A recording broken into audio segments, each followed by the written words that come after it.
Hi friends, welcome to Bairi Agnitha YouTube channel. ఈరోజు మా బాబాయ్ ఇంటి పిలుచుకొని ఇక్కడంతా బువ్వ పెట్టి మంచిగా అరుచుకొని జైల్లో పడ్డ తర్వాత చాలా రోజుల తర్వాత కదా బాబాయ్. నేను జైల్లో పడ్డ తర్వాత చాలా రోజుల కంటే చాలా రోజులకు తెలుసుకున్నాం మేము. అలాగే మా బాబాయ్తోని ఇంకా ఈ సమాజంలో ఎట్లా జరుగుతుంది, ఇంకా మాలాంటి యూత్ అంబేద్కరిస్టులకు ఇంకా ఏమేమి సూచనలు ఇస్తారని చెప్పి బాబాయ్ దగ్గరికి వచ్చిన. బాబాయ్ ఒకసారి బైరి అగ్నితేజ సబ్స్క్రైబర్స్ అందరికీ హాయ్ హాయ్ హాయ్. ఇంకెవరైనా సబ్స్క్రైబ్ చేయకుండా ఇప్పుడే ఈ వీడియో చూస్తే వెంటనే సబ్స్క్రైబ్ చేయండి. మంచి వీడియోలు చేస్తే అభినందించండి, మంచి చేయకపోతే మంచి చేయమని కామెంట్ చేయండి, నచ్చితే లైక్ చేయండి, ప్రోత్సహించండి. మనకు చాలామంది యంగ్ స్టార్స్ యూట్యూబర్స్ కావాలి. నా వీడియోలలో ప్రతి వీడియో కూడా బాబాయ్ అంబేద్కరిస్టు అలాగే సమాజానికి అవసరం వచ్చేటి ప్రతి వీడియో కూడా మీరు కూడా చూస్తున్నారు కాబట్టి ప్రతిది కూడా ఒక క్వశ్చన్ బాబాయ్ నాకు. ఇప్పుడు వస్తున్న అంబేద్కరిస్టు యూత్ ఐకాన్స్ మొన్న జరిగినట్టు అమార ప్రసాద్ లాంటి వాళ్ళు అనేక మంది యూత్ రాకుండా అడ్డుకట్టేయడానికి దాడులు, ఇంకా అనేకమైన మనిషిని అన్నీ అనగదొక్కాలని చెప్పి అనేకమైన చర్యలపైన మనిషిని అక్కడనే కట్టి పెడతారు. దానికి మీరు ఎలాంటి సూచన ఇస్తారు? సహజం, అది ఎవరైనా అడ్డుకోవాలని చూస్తారు. మొదట అవమానిస్తారు, విమర్శిస్తారు. అవమానాన్ని విమర్శలని సద్విమర్శలుగా తీసుకొని సరిదిద్దుకొని ముందుకెళ్ళాలి. అవమానాన్ని మనపైకి విసిరేసే రాళ్ళనే పునాదులుగా వేసుకొని పైకి వెళ్ళాలి. అవమానానికి విమర్శలకి నువ్వు ఆగిపోతే, ముందుకెళ్ళకపోతే నువ్వు సామాన్యుల లిస్టులో కలిసిపోతావు. నువ్వు కసి పట్టుదలతో ఉండి ఎస్ నేనేంటి, నా అవసరం ఏంటి, నేనేం చేయాలనే క్లారిటీ ఉన్నవాళ్ళు మిగతా వాటిని అస్సలే పట్టించుకోవాలి.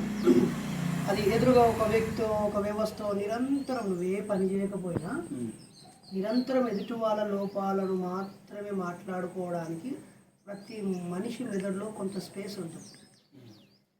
మంచి వాళ్ళు అయితేనేమో మంచి విషయాల్ని మోటివేషన్గా తీసుకుంటారు, చెడ్డ వాళ్ళు అయితేనేమో చెడును స్ప్రెడ్ చేయాలని చూస్తారు. కాబట్టి మురికాల దగ్గరికి వెళ్ళి వాసన వస్తుందంటే ఎట్లా? మురికికి దూరం అన్న వెళ్ళాలి, మురికిని సాపన చేయాలి.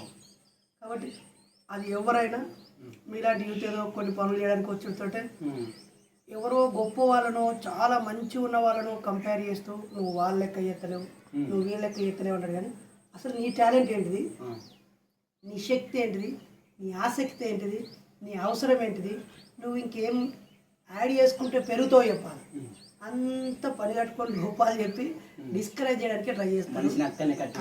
అట్లా నేను కూడా చిన్నగా ఉన్నప్పటి నుంచి రకరకాలుగా ఇలాంటివన్నీ ఎదుర్కొన్నాం. ఇవన్నీ మనం పట్టించుకోవాలి.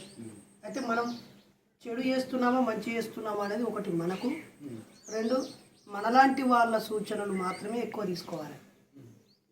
అంతే తప్ప చెడు ఉద్దేశంతో ఉండి చేసేవాళ్ళు, పని చేయకుండా ఉండి చేసేవాళ్ళు, మనల్ని కేవలం అవమానపరిచి కించపరచాలనుకునే విషయాలని ఏంటి కథ ఇంకా బాబాయ్ జైలు ఇలాంటి అన్నం పెట్టిలా బాబాయ్ మనకు. నువ్వేమో చెంచలు కూడా జైలు ఉంటాయి, నువ్వే పరకాలు జైలు ఉంటాయి. మరి తండ్రి పెద్ద జైలు ఉంటే అన్న కొడుకువి, నువ్వు కూడా చిన్న జైలు. అప్పుడు నిజానికి నువ్వు జైలుకు వెళ్ళకూడదు. నీ అభిప్రాయాన్ని నువ్వు చెప్పినావు.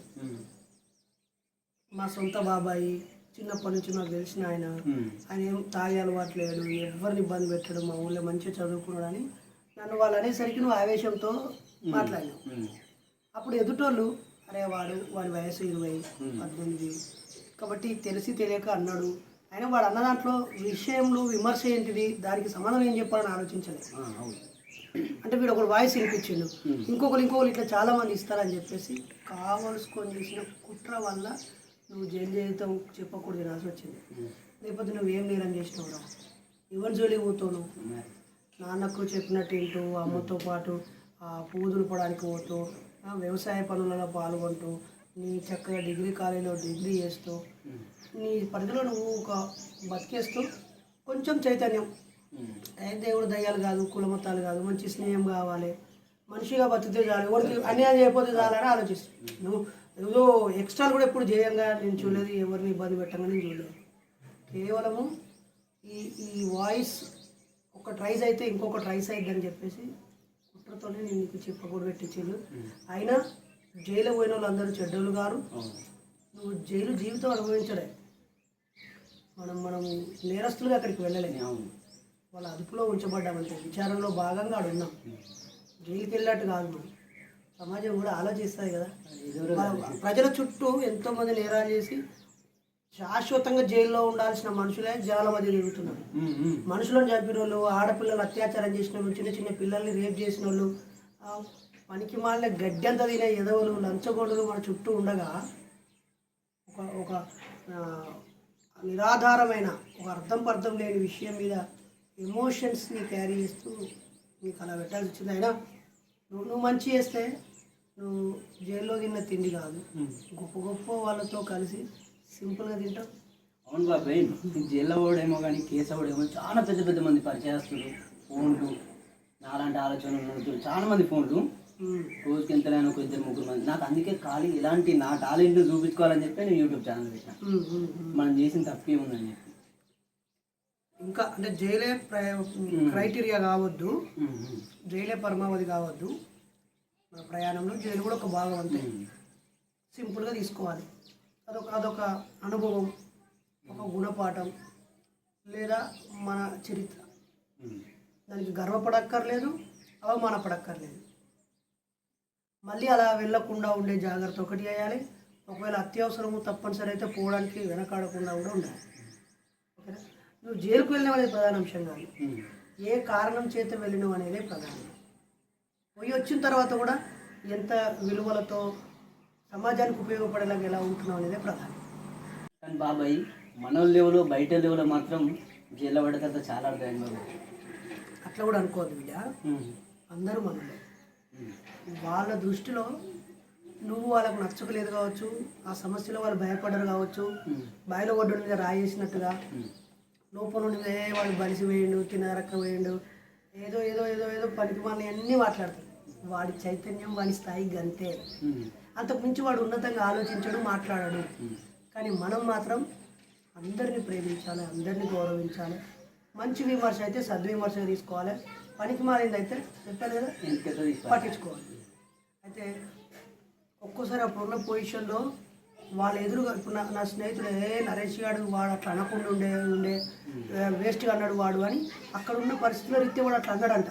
తర్వాత నాకు వచ్చిన కానీ నిజంగా నేను అట్లా అన్నారా, అట్లా అనకపోతే ఆ ఎదవలు నన్ను కూడా టార్గెట్ చేస్తారని, నువ్వు నాకు ఎప్పుడు నా గుండెలో ఇక్కడ ఉంటావురా, నీకు ఒక గొప్ప స్థానం ఉంటుంది. కానీ ఆ పరిస్థితి రీత్యా అయితే వాడిని కొంచెం తప్పే అని అన్నా, సారీ రా నాకు స్వయంగా చెప్పిన వాళ్ళు ఉన్నాయి. అయితే నేను ఉన్నప్పుడు నన్ను తప్పు పట్టినావు అని చెప్పి నేను వాళ్ళ మీద పగబట్టుకొని లేదా కోపం మెచ్చుకొని వీళ్ళు నా వాళ్ళు గారు వాళ్ళే నా వాళ్ళు అని అనుకోకూడదు. అందరూ సమాజాన్ని ప్రేమిస్తేనే నువ్వు నిజమైన సోషల్ యాక్టివిస్ట్. సమస్యల మీద ఫైట్ చేస్తేనే నువ్వు ఒక మంచి సామాజిక ఉద్యమకారు. ఊరికే అనుకుంటే కాదు, చేయకుంటే కూడా కాదు.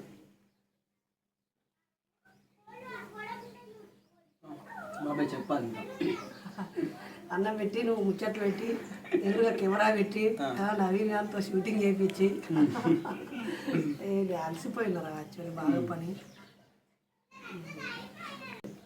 నువ్వు పెళ్ళి ఎట్లా చేసుకుంటావురా? 25 కదా, 25 పెళ్లి చేసుకోవాలను. మీరే చూసిన మీ సిద్ధాంతంలో మీరు చూసిన అమ్మాయికే కాకపోతే మంచి అమ్మాయిని చూడరు చూస్తే సర్టిఫికేట్ దొరుకుతుంది, ఈ అమ్మాయి మంచిది, ఈ అమ్మాయి చెడ్డది అట్లానే లేదు. మరి వాళ్ళు కూడా మన మన మంచి అబ్బాయి చూడమంటారు, మంచి అబ్బాయి అని చెప్పాలా? మన భావజాలాలు, మన పద్ధతులు పెళ్ళి. ఇప్పుడు మన ఇళ్ళలో ఎవరు కులాంతో పెళ్లి చేసుకున్నారు? ఎంత ఎవరు చేసుకోలేదు. ఇప్పుడు ఒకసారి అచ్యుత్ బాబాయ్ ముగ్గురు చేసుకున్నారు. మా సాయి కానీ, మా అల్లుడు సాయి కానీ చూడు, చూడు, మా బామ్మది ఉమేష్ కానీ చూడు, మైలి సోనియా అక్కడ చూడు. ఇప్పుడు మన ఇంట్లోనైతే అచ్యుత్ బాబాయ్ నువ్వు మొత్తం 7. ఇది అయ్యే వరకు 8 కాదు, ఇంకా ఈ మధ్య ఇంకున్నాయిగా అలా చేద్దాం ఇంకా. అయితే ఒక నాదొక్కటే మైండ్ ఉంటుంది అరా నీకు.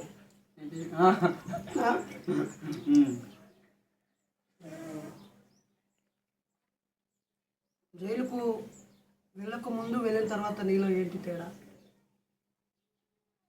జైల్లో పోయిన తర్వాత బాధ అనిపించింది. నన్ను తిట్టుకున్నావు కావచ్చు. అంటే కొన్ని సందర్భాలు తిట్టుకున్నాం, నిన్ను తిట్టుకోలే కానీ కేసు పెట్టిన వాళ్ళు మాత్రం తిట్టుకున్నావు. వాడు నేను ఇంత తప్పు చేసాను, మన చదువురా అని చెప్పినందుకు వాడు నాకు ఇంత అన్యాయం చేసింది ఏంద్రా అని చెప్పి తిట్టుకున్నాను. పోలీసులు కూడా చాలా గేమ్ ఆడి వాళ్ళు అలాంటి గేమ్లు ఆడకపోతే లా అండ్ ఆర్డర్ని కంట్రోల్ చేయలేరు. వాళ్ళు కూడా వాళ్ళ పై అధికారి చేతిలో కీలు బొమ్మలు. ఒక్కోసారి వాళ్ళలో మంచి వాళ్ళు ఉన్నప్పటికీ పై అధికారి కోసం చేస్తారు.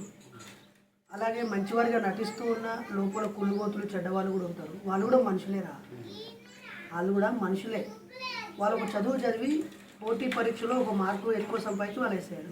నేను ఎస్ఐ మిస్ అయినా, నాతో ఉన్నాడు సిఐ అయ్యిండు, నేను నిన్న ఉన్నా.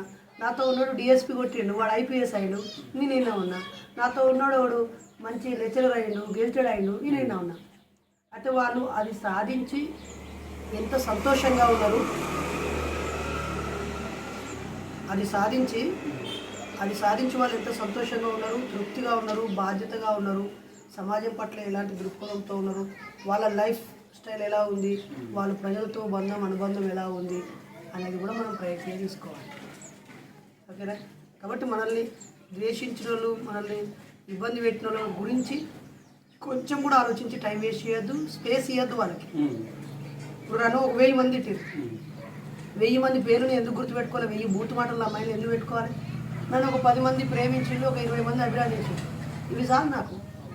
వీటిని పెంచుకోవాలి కదా నేను. వాడు తిట్టిండు వీడు ఇట్లా అని నా మైండ్లో అసలు వాళ్ళ గురించి స్పేసే లేదు. మాకు నేను 99లో 10th కదా, గోడ మీద ఉండేది క్షమించడం ఉత్తమం, మరిచిపోవడం ఉత్తమోత్తమం అని రాసింది. ఊకుండేది మా క్లాస్ వెనకాల, మా యూట్యూబ్ నా క్లాస్మేట్ చూస్తే వాళ్ళకి గుర్తు కూడా వస్తుంది కూడా. క్షమించడం ఉత్తమం, మర్చిపోవడం ఉత్తమోత్తమం. అసలు ఆ ఏజ్లో ఆ కొటేషన్ యొక్క వాల్యూ మాకు అర్థం కాకపోయింది. ఏం క్షమించాలి, ఎందుకు క్షమించాలి? మర్చిపోవడం ఏమైనా మంచి మెమొరీ ఉండాలి కదా. ఆ 15 ఏళ్ళ లోపు వయసు కదా. కానీ ఇప్పుడు ఎదుటివాడిని క్షమించు, దిల్ దాగా ఉంటుంది. తర్వాత మర్చిపో, దిల్ ఖుషిగా ఉంటుంది. అవి అట్నే పెట్టుకున్నావు అనుకో డల్ అయిపోతుంది. ఇంకా సో ఎవడు మంచోడో చెడ్డడో తెలిసిందా? ఎంత ఖర్చు వచ్చిందిరా మొత్తం? 50 దాకా వచ్చిందట. చాలా బాగా. నేను సంపన్నునైనా, నేను డబ్బు సంపాదించేటైనా, నేను బయట ఉన్నా, ఎక్కడ నుంచైనా సహకరించి తీసుకున్నామన్నీ. అప్పుడు నేను జైల్లో ఉన్నప్పుడు మన పాత సంఘం వాళ్ళు మొత్తం ఖర్చు మేమే పెడతామని తీర్మానం చేసి ఫోన్లు కూడా చేసిరట. కానీ ₹1 కూడా వాళ్ళు సాయం చేయలేదు. మనకు తెలిసిన ఒక ఇద్దరే కొన్ని డబ్బులు సాయం చేసేది. ఆ ఇద్దరు కాకుండా ఇంకొక వ్యక్తి ఎవరు సాయం చేయలేదు. సుజాత పిన్ని కూడా అది తీసుకోలేదు. ఈ లోపల సంఘమే వాళ్ళు ఒక తీర్మానం చేసో లేదా ఫండ్ రైజ్ చేసో ఆదుకుంటారు అనుకుని ఆదుకోరు. నాయకత్వం, పోటీ నాయకత్వం కుట్రలతో ఉంటే ముందుకెళ్ళలేము. ఏదైనా ఉంటే చర్చించాలి, విశ్లేషించాలి. సరే అవన్నీ ఎందుకులే. మరి ఏం చేద్దాం అనుకుంటున్నావు? ఇంకో 5 ఏళ్ళ తర్వాత నేను ఎట్లా చూడాలరా? నేను సింగర్ లెక్కనన్నా, లేక ఉద్యమకారు లెక్కనన్నా. మరి సింగర్ కావాలంటే దాని నైపుణ్యాలు నేర్చుకోవాలి, ప్రాక్టీస్ చేయాలి. ఉద్యమకారుడు కావాలంటే ఉద్యమకారుడు అనేది ఒక అవార్డు కాదు, అదొక ఉద్యోగం కాదు, ఒక కోర్సు కాదు, ఒక సర్టిఫికేట్ కాదు. ఆయా సమస్యల మీద నువ్వు స్పందించి పనిచేసిన తీరును బట్టి నువ్వు సామాజిక కార్యకర్తవా కాదా అని సమాజం గుర్తించాలి. నీకు ఇంటికాడుంటే కాదు మరి, ప్రయాణించాలి, పని చేయాలి, ప్రజలు తినే కాడ పోయి తినాలి, ప్రజలతో ఉండాలి, దినాన్ని సమీకరించాలి, ప్రసంగించాలి, అన్నీ అనుభవించాలి కదా. బతుకుదేరు కోసం ఏం చేస్తావురా అంటే నువ్వు సింగర్ అవుతా. సింగర్ అంటే ప్రజల్ని చైతన్యం చేయడానికి నీ పాట పనికి రావాలి. కడుపు నింపుద్దా పాట? మరి ఒకవేళ నిజంగానే సమాజం కోసమే పాడుతూ పోతే కేవలం కడుపు మాత్రమే నింపగలుగుతుంది, నువ్వు ఇతర అవసరాలు తీర్చలేదు, నీ కోరికలు కూడా తీర్చలేదు. అలాగే ఉద్యమాలు కూడా నిస్వార్థంగా ప్రజల కోసం నువ్వు పనిచేస్తే నీ ప్రాథమిక అవసరాలు ప్రజలే తీరుస్తాయి. నువ్వు ఎక్కడికి వెళ్ళినా వాళ్ళే బువ్వ పెడతావు, ఏడికి పోయినా పడుకోవడానికి వాళ్ళ ఇంట్లో చోటిస్తారు. అవసరమైతే ఒక 500 చేతులు పెట్టి అలా దారి ఖర్చు kunచుకొని అంటారు. నువ్వు ఓంగని ఇప్పుడు ఇస్తారా నీకు? నీ పాత్ర ఏంటి? నువ్వు స్వార్థమా నిస్వార్థమా, జ్ఞానంతో కూడిన త్యాగంతో కూడిన నిస్వార్థంతో కూడిన సేవలో ఉన్నవా అది అబ్జర్వ్ చేసి నీకు తోడుగా ఉంటారు. ఇప్పుడు 20కి వచ్చేసినావా? Advance happy birthday. ఓకే 19 అయిపోయి 20. ఇప్పటి నుంచి ఒకవైపు చదువు మీద దృష్టి పెట్టు, ఇంకొక వైపు ఏదైనా ఒక వర్క్ ఆదాయం మీద దృష్టి పెట్టు, ఇంకోవైపు నీకు నచ్చిన పాటలు, యూట్యూబ్, సోషల్ యాక్టివిటీస్లో ఉంది. ఓకేనా? బ్యాలెన్స్ చేయి. నేను కూడా బ్యాలెన్స్ చేస్తేనే 42 ఏళ్ళు వచ్చేదాకా ఏ గొడవలు లేకుండా ఉన్నా. ఇక వాళ్ళు కుట్రలు చేస్తే వచ్చిన బలి కదా ఇది. నువ్వు కూడా 42 దాకా ఏ బలి కాకుండా ఉంటే నువ్వు కూడా సక్సెస్ అయినట్టే. ఓకేనా? బ్యాలెన్స్గా ఉండు. కోపం పనికిరాదు. ఎవరిని ద్వేషించకు. నువ్వు మతవాదులతో కూడా, నేను ఎంతమంది మతవాదులతో కూర్చొని డిబేట్ చేయలేదు, కలిసి తినలేదు, ప్రయాణం చేయలేదు. ఓకేనా? మతవాదులైనా ఎవరైనా మనుషులే. ఆల్ ది బెస్ట్ రా. మంచి మంచి చాలా వీడియోస్ చెయ్యి.